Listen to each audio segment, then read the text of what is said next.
नमस्कार, जय हिंद, वंदे मातरम दोस्तों। मैं नवदीप सिंह तक्षशिला बुंदेलखंड में आपका एक बार फिर से स्वागत करता हूं।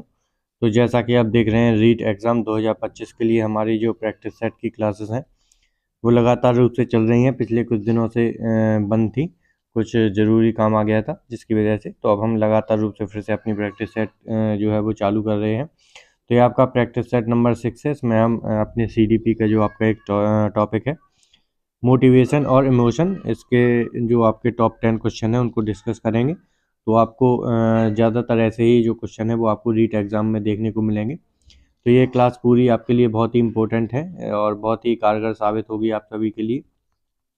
तो इस वीडियो को ज़्यादा से ज़्यादा लोगों तक लाइक करके शेयर ज़रूर कर दें। जिसने भी सब्सक्राइब ना किया हो चैनल को, वो सब्सक्राइब करके बेल आइकन को ज़रूर प्रेस कर दें। तो चलिए देखते हैं अपना पहला क्वेश्चन। तो जैसा कि आप इस प्रश्न में देख पा रहे होंगे, इसमें क्या पूछा गया है, निम्नलिखित में से कौन सा घटक प्रेरणा चक्र से संबंधित नहीं है। तो कौन सा घटक ऐसा है जो प्रेरणा चक्र से जो संबंधित है वो नहीं है, ये बताना है आपको। तो इसका जो सही आंसर हो जाएगा वो क्या हो जाएगा, ये आपको बताना है। आवश्यकता, अभिप्रेरण, संवेग या फिर प्रोत्साहन, इन चारों में से क्या इसका सही आंसर हो जाएगा। तो चलिए देखते हैं। तो इसका जो आप कमेंट बॉक्स में ज़रूर लिख कर बता दें कि इसका जो कितने आपके 10 में से कितने सही आंसर होते हैं, और जिससे आपको एक मोटिवेशन भी मिलेगा, जिससे कि हमारे इतने क्वेश्चन सही निकल रहे हैं इतने क्वेश्चन में से। और इससे ये भी पता चल जाएगा कि कौन सा जो आपका टॉपिक है वो आपको मजबूत है, वो कौन सा आपका आपको थोड़ा कठिन लग रहा है, किस पर थोड़ी मेहनत ज़्यादा करने की आवश्यकता है। तो पूरा क्लियर हो जाएगा। तो इसका जो सही आंसर हो जाएगा वो हो जाएगा आपका संवेग। क्या हो जाएगा, संवेग इसका बिल्कुल सही आंसर हो जाएगा। ऑप्शन नंबर 3 इसका सही आंसर हो जाएगा। तो मैं अभी पहले भी बता चुका हूँ कि आपके जो ऑप्शन है वो 4 की जगह 5 ऑप्शन आएंगे। तो इसमें मैंने वो हटा दिया है। और क्योंकि जो 5वां ऑप्शन होगा वो आपको तब फिल करना है जब यदि कोई आप जो ऑप्शन है, जो क्वेश्चन है वो अगर छोड़ना चाहते हैं, तब भी आपको एक ऑप्शन फिल करना पड़ेगा। क्वेश्चन नंबर जो ऑप्शन नंबर 5 होगा वो आपको फिल करना पड़ेगा अगर आप कोई क्वेश्चन छोड़ना चाहते हैं, क्योंकि आपको इसमें नेगेटिव मार्किंग देखने को मिलेगी। आगे चलते हैं अगले क्वेश्चन में। इसमें क्या पूछा गया है आपसे, अधिगम से संबंधित ये क्वेश्चन है आपका। इसमें क्या बताया गया है, अधिगम में अभिप्रेरणा का निम्नलिखित में से कौन सा कार्य नहीं है। तो अभिप्रेरणा का कौन सा कार्य नहीं है ये बताना है। जीव को क्रमहीन तरीके से गतिमान करने में मदद करना, जीव के व्यवहार को ऊर्जा प्रदान करना और बनाए रखना, जीव के व्यवहार को निर्देशित और नियंत्रित करना, या फिर जीव की क्रिया को चयनित ध्येय की तरफ निर्देशित करना। तो इसका क्या सही आंसर हो जाएगा, क्योंकि आपको ये ध्यान रखना है कि इसमें कार्य नहीं है वो बताना है, नेगेटिव बताना है। तो क्या इसका सही आंसर हो जाएगा, तो जो आपके सेकंड, थर्ड और फोर्थ हैं ये बिल्कुल सही आंसर हैं। जो ये होते हैं, कार्य होते हैं अधिगम के। जबकि आपका जो ऑप्शन नंबर एक है ये आपका अधिगम का कार्य नहीं है, क्योंकि इसमें क्या बताया गया है, जीव को क्रमहीन तरीके से गतिमान करने की में मदद करना। तो क्रमहीन तरीके से नहीं होता है, क्रमबद्ध तरीके से होता है। तो ऑप्शन नंबर 1 इसका बिल्कुल सही आंसर हो जाएगा। अगला क्वेश्चन है आपका ऑप्शन नंबर 3। इसमें क्या पूछा गया है आपसे, इसमें अनुभूति अधिगम के बारे में जो क्वेश्चन है वो है, अनुभूति अधिगम और अभिप्रेरण के संबंध में, इसके संदर्भ में इनमें से कौन सा कथन सबसे उपयुक्त है। अनुभूति हमें सीखने के लिए प्रेरित करने में कोई भूमिका नहीं निभाती है। तो ऐसा तो नहीं है कि कोई भूमिका नहीं निभाती है, तो ये तो गलत हो जाएगा। कुछ नया सीखना इस बात पर निर्भर करता है कि हम उस पर कितनी पकड़ है। शिक्षण को स्वीकार करने के लिए अनुभूति को एक तरफ धकेलना होगा, या फिर अनुभूति अभिप्रेरण और अधिगम के साथ भावनात्मक रूप से परस्पर जुड़े हुए हैं। या फिर ऑप्शन नंबर 5, अगर आप ये क्वेश्चन छोड़ना चाहते हैं उसमें, तो आपको ऑप्शन नंबर 5 भरना पड़ेगा। तो इसका कौन सा सही आंसर हो जाएगा, तो जो आप सेकंड वाला देख रहे हैं कि इस बात पर निर्भर पड़ती है कि उस पर कितनी पकड़ है, ये नहीं है। इससे पकड़ से कोई लेना देना नहीं होता है। अगला है, इसमें शिक्षण को स्वीकार करने के लिए अनुभूति को एक तरफ धकेलना होगा, तो ये भी आपका गलत हो जाएगा। तो इसका जो सही आंसर होगा वो होगा ऑप्शन नंबर 4, अनुभूति अभिप्रेरण और अधिगम के साथ भावनात्मक रूप से परस्पर जुड़े हुए होते हैं। बिल्कुल सही जो ऑप्शन है वो ऑप्शन नंबर 4 हो जाएगा इसका।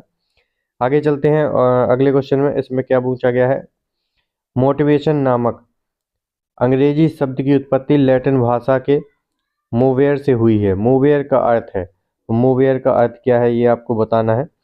तो तनाव होता है, चालक होता है, चलन होता है या फिर प्रेरणा होता है। तो जो मोटिवेशन शब्द है वो मूवर से आया है और मूवर का अर्थ बताना है आपको, ना कि मोटिवेशन का। तो इसका जो बिल्कुल सही आंसर होगा वो क्या हो जाएगा, तो मूवर का अर्थ होता है मतलब होता है चलन। क्या होता है, मूवर मतलब चलन। ऑप्शन नंबर थर्ड इसका बिल्कुल सही आंसर हो जाएगा। आगे चलते हैं अगले क्वेश्चन में। इसमें क्या पूछा गया है आपसे, इसमें एक परिभाषा दी गई है वो आपको बताना है। तो मैंने जो आपको सीटेट की क्लास करवाई, सीटेट के ऑप्शन में भी आपको क्लासेस मिल जाएंगी इसकी, और वर्ग 3 का जो एग्ज़ाम हो चुका है उसके लिए भी मैंने क्लासेस करवाई थी। तो उसमें आपको अधिगम के जो आपके परिभाषाएं थी इम्पोर्टेंट वो करवाई थी, तो उसमें ये आपको मिल जाएगी। तो वो भी आप पढ़ सकते हैं प्लेलिस्ट में जाके। किसके अनुसार प्रेरणा सीखने के लिए राजमार्ग है। तो किसने कहा है कि अभिप्रेरणा सीखने का एक राजमार्ग है, तो स्किनर, गेट्स, शेफर या फिर थॉमसन। तो किसने कहा था, तो मैंने बताया था रनर से, रनर करके बताया था कि रनर करके करते रहेंगे तो क्या मिलेगी आपको, प्रेरणा मिलेगी, अधिगम कर पाएंगे, अभिप्रेरणा भी मिलेगी। तो इसमें किसका जो ऑप्शन हो जाएगा, कौन सा ऑप्शन, तो स्किनर इसका बिल्कुल सही आंसर हो जाएगा। कौन, स्किनर ने कहा है कि प्रेरणा जो है वो सीखने का राजमार्ग है। ऑप्शन नंबर 1 सही आंसर हो जाएगा। आगे चलते हैं अगले क्वेश्चन में। अगले क्वेश्चन में क्या पूछा गया है, डैश के लिए सीखना बाह्य अभिप्रेरणा का उदाहरण है। तो बाह्य अभिप्रेरणा का कौन सा एक सही उदाहरण हो जाएगा ये बताना है आपको।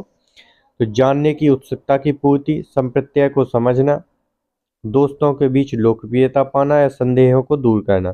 तो बाह्य अभिप्रेरणा के लिए कौन सा सही होगा ये बताना है आपको। तो इसका जो सही आंसर हो जाएगा वो क्या हो जाएगा, तो इसका जो सही आंसर होगा वो होगा ऑप्शन नंबर थर्ड, दोस्तों के बीच लोकप्रियता पाना। ये आपका बाह्य जो अभिप्रेरणा है इसका बिल्कुल सटीक उदाहरण हो जाएगा। ऑप्शन नंबर थर्ड इसका बिल्कुल सही आंसर होगा, क्योंकि दोस्त जब आप बाहरी अभिप्रेरित होगे तो वो किसके लिए, दोस्तों के में लोकप्रियता पाने के लिए होगा। तो ये इसका बिल्कुल सही आंसर होगा ऑप्शन नंबर 3। आगे क्वेश्चन चलते हैं अगले क्वेश्चन में। निम्नलिखित में से कौन सा कथन अभिप्रेरण और अधिगम के बीच संबंध का सबसे अच्छा वर्णन करता है। तो अभिप्रेरण और जो अधिगम के बीच जो सबसे अच्छा संबंध जो है वो वर्णन कौन कर रहा है। अधिगम अभिप्रेरण से स्वतंत्र है, उच्च अभिप्रेरण से बेहतर शिक्षण परिणाम प्राप्त होते हैं, अभिप्रेरण और अधिगम असंबंधित प्रक्रियाएं हैं, या फिर केवल बाह्य अभिप्रेरण ही अधिगम को प्रभावित करती है। तो ऐसा नहीं है कि केवल बाह्य करती है, आंतरिक भी करती है, जबकि मैंने पहले बताया कि केवल शब्द नकारात्मक होता है, तो ये तो गलत हो जाएगा। अधिगम और अभिप्रेरण असंबंधित प्रक्रिया है, ये तो बिल्कुल गलत है आपका।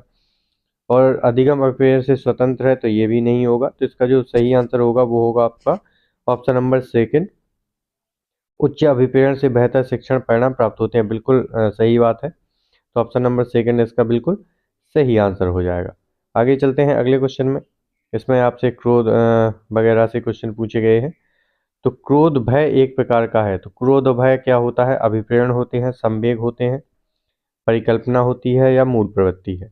तो इनको क्या कहा जाता है, तो ये तो आपका सही ही होगा। तो इसको क्या कहा जाता है, को क्रोध हो गया, भय हो गया, ये क्या है, एक प्रकार के संवेग हैं। तो ऑप्शन नंबर 3 जो सेकंड है ये बिल्कुल सही आंसर हो जाएगा इसका। आगे चलते हैं अगले क्वेश्चन पर। निम्नलिखित में से कौन सा अभिप्रेरणा के स्रोत और अभिप्रेरणा के प्रकार का सही सुमेलित युग्म है। तो कौन सा इसका सही मिलान हो जाएगा, किसका, अभिप्रेरणा के स्रोत और जो है अभिप्रेरणा के प्रकार का। तो इस वीडियो को ज़्यादा से ज़्यादा लाइक करके सभी लोगों तक शेयर जरूर कर दें। आप वीडियो देखते हैं तो प्लीज़ लाइक ज़रूर करें, जिससे हमें भी आपके लिए नए नए वीडियो बनाने के लिए मोटिवेशन मिलता है, और हम आपके लिए लगातार रूप से वीडियो बनाते रहेंगे। तो इसका क्या सही आंसर हो जाएगा, जिज्ञासा आंतरिक अभिप्रेरणा, समकक्षियों की सराहना आंतरिक अभिप्रेरणा, शिक्षक की प्रशंसा आंतरिक अभिप्रेरणा, या फिर मैच की ट्रॉफी आंतरिक अभिप्रेरणा।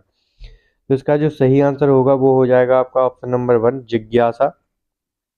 जब आपको कुछ जानने की खुद से जिज्ञासा होती है तो ये जो आंतरिक अभिप्रेरणा है इसका बिल्कुल सही सुमेलित युग्म हो जाएगा जिज्ञासा का आंतरिक अभिप्रेरणा की, खुद से आप प्रेरित होते हैं तो जब कब होते हैं, जब आपको अंदर से जानने की जिज्ञासा होती है।